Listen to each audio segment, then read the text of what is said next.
नमस्ते, जय हिंद। वक्त है सुबह का और आप देख रहे हैं भेजो न्यूज। खबरों को जानेंगे आगे विस्तार से, उससे पहले जान लेते हैं आज की हेडलाइंस।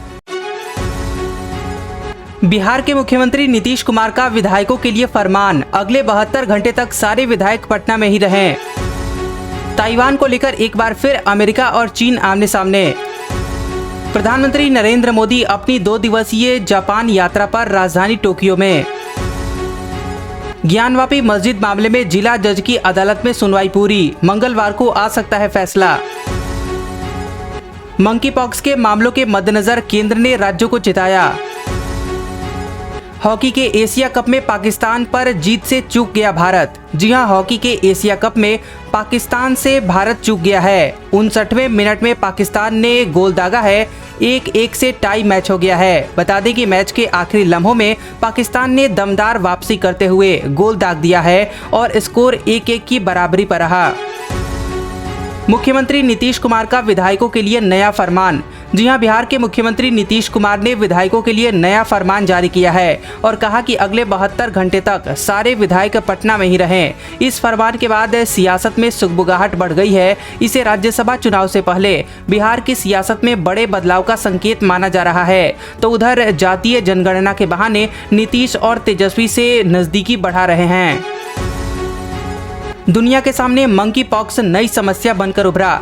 जी हां, कोरोना महामारी का सामना कर रही दुनिया के सामने मंकी पॉक्स नई समस्या बनकर उभर रहा है। महज 15 दिनों के अंदर ही इस बीमारी से 15 देशों में ये फैल गया है। बेल्जियम मंकी पॉक्स के मरीजों के लिए 21 दिन का क्वारंटीन पीरियड कंपलसरी करने वाला पहला देश बन गया है। तो वहीं विश्व स्वास्थ्य संगठन ने भी चेतावनी दी है कि किसी भी देश में इस बीमारी का एक भी मामला आउटब्रेक माना जाएगा।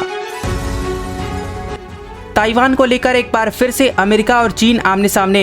जी हां, ताइवान को लेकर एक बार फिर से अमेरिका और चीन आमने सामने आ गए हैं। चीन ने कहा कि वो ताइवान को लेकर अपने राष्ट्रीय हितों की रक्षा के खातिर तैयार है। दरअसल अमेरिका के राष्ट्रपति जो बाइडेन ने ताइवान पर आक्रमण होने पर उसे सैन्य सुरक्षा देने की बात कही थी। ऐसे में चीन की ओर से निंदा करते हुए ये बयान सामने आया है। प्रधानमंत्री नरेंद्र मोदी अपनी 2 दिवसीय जापान यात्रा पर राजधानी टोक्यो पहुंचे। जी हां, प्रधानमंत्री नरेंद्र मोदी अपनी 2 दिवसीय जापान यात्रा पर राजधानी टोक्यो पहुंचे हैं। वहां पर प्रवासी भारतीयों और जापान के लोगों ने पीएम मोदी का भव्य स्वागत किया। पीएम मोदी जापान में होने वाले क्वाड शिखर सम्मेलन में हिस्सा लेने के लिए पहुंचे हैं। उन्होंने 2 दिवसीय जापान यात्रा के पहले दिन जापान के शीर्ष कारोबारी नेताओं से मुलाकात की और भारत में व्यापार बढ़ाने पर जोर दिया। पीएम ने कहा कि भारत जापान नेचुरल पार्टनर, ये रिश्ता सम्मान और सामर्थ्य का है। ओम प्रकाश राजभर की अखिलेश यादव को नसीहत। जी हां, उत्तर प्रदेश के विधानसभा चुनाव 2022 में समाजवादी पार्टी के साथ मिलकर चुनाव लड़ने वाली सुहेलदेव भारतीय समाज पार्टी के मुखिया ओम प्रकाश राजभर ने अखिलेश यादव को सलाह दी है। एसी कमरे से निकलकर जनता और सपा कार्यकर्ताओं के बीच अखिलेश यादव को जाने की सलाह दी है। ज्ञानवापी मस्जिद मामले में सुनवाई पूरी। जी हां, ज्ञानवापी मस्जिद मामले में जिला जज की अदालत में सुनवाई पूरी हो गई है। मंगलवार को ये फैसला आ सकता है। सोमवार को ज्ञानवापी परिसर में मां श्रृंगार गौरी की दैनिक पूजा अर्चना की इजाजत देने और अन्य देवी देवताओं को संरक्षित करने को लेकर दायर वाद की सुनवाई की गई।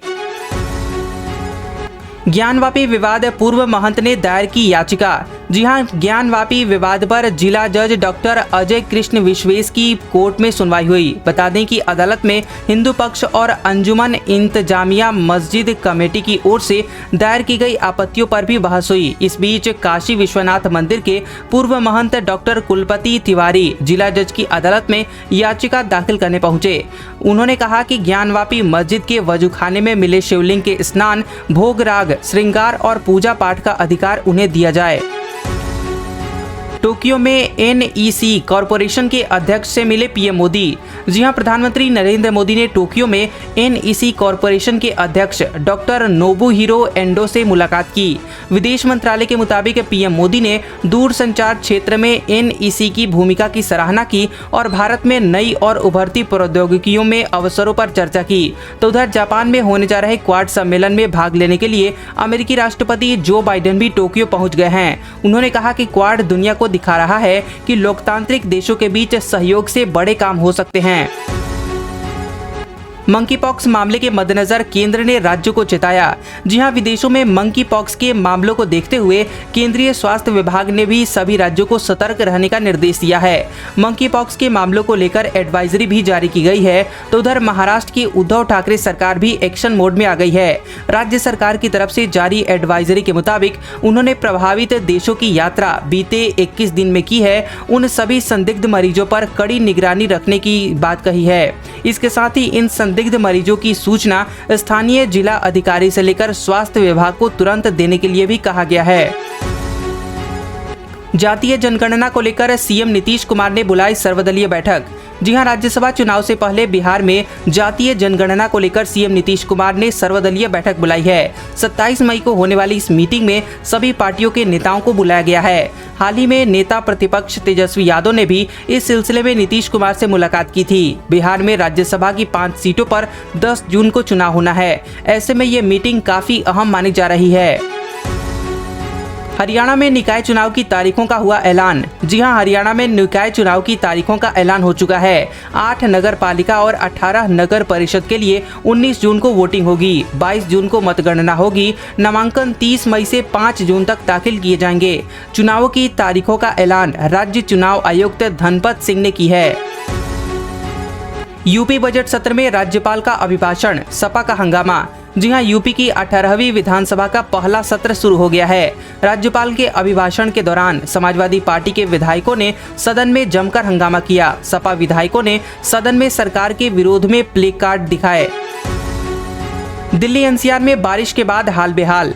जी हां, दिल्ली एनसीआर में सोमवार को तेज आंधी और बारिश के कारण जनजीवन अस्त व्यस्त हो गया। दिल्ली, नोएडा, फरीदाबाद, गुरुग्राम और गाजियाबाद समेत कई इलाकों में सैकड़ों पेड़ गिर गए। कई इलाकों में भारी जाम भी लग गया।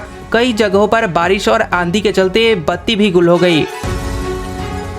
सऊदी अरब में बढ़े कोरोना के मामले, 16 देशों की यात्रा पर प्रतिबंध। जी हां, सऊदी अरब में कोविड-19 के मामले एक बार फिर से बढ़ने लगे हैं। सुरक्षा के लिहाज से सऊदी अरब ने भारत सहित 16 देशों की यात्रा पर प्रतिबंध लगा दिया है। जिन 16 देशों में सऊदी अरब के नागरिकों की यात्रा पर रोक है, उनमें भारत के अलावा Lebanon, Syria, Turkey, Iran, Afghanistan, Yemen, Somalia, Ethiopia, Congo लोकतांत्रिक गणराज्य, लीबिया, इंडोनेशिया, वियतनाम, आर्मेनिया और बेलारूस शामिल हैं। अब जान लेते हैं काम की खबरें। CUET PG के लिए रजिस्ट्रेशन फॉर्म 18 जून 2022 से भरे जाएंगे। आवेदन शुल्क जमा करने की आखिरी तारीख 19 जून है और रजिस्ट्रेशन फॉर्म में करेक्शन की तारीख 20 से 22 जून तय की गई है। गौरतलब है कि नई शिक्षा नीति 2020 को लागू करने के लिए UGC ने इस साल UG और PG कोर्सेज में एडमिशन लेने के लिए CUT एग्जाम जरूरी कर दिया है।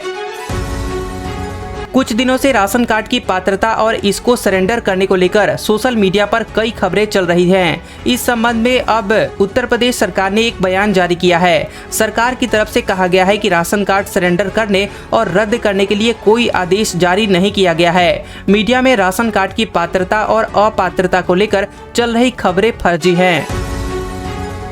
अब जान लेते हैं मौसम समाचार।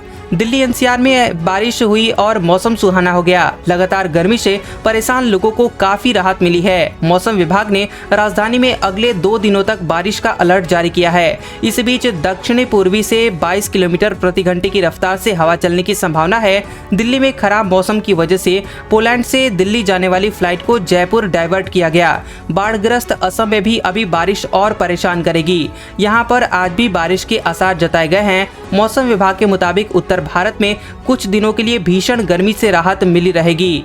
मौसम विभाग की माने तो इन राज्यों में 1 सप्ताह तक इसी तरह से मौसम रहने की संभावना है। आज का सुविचार। पूर्व अमेरिकी राष्ट्रपति रोनाल्ड रीगन ने कहा था, अगर आप श्रेय लेने की परवाह नहीं करते हैं तो आप बहुत सारा अच्छा काम कर सकते हैं।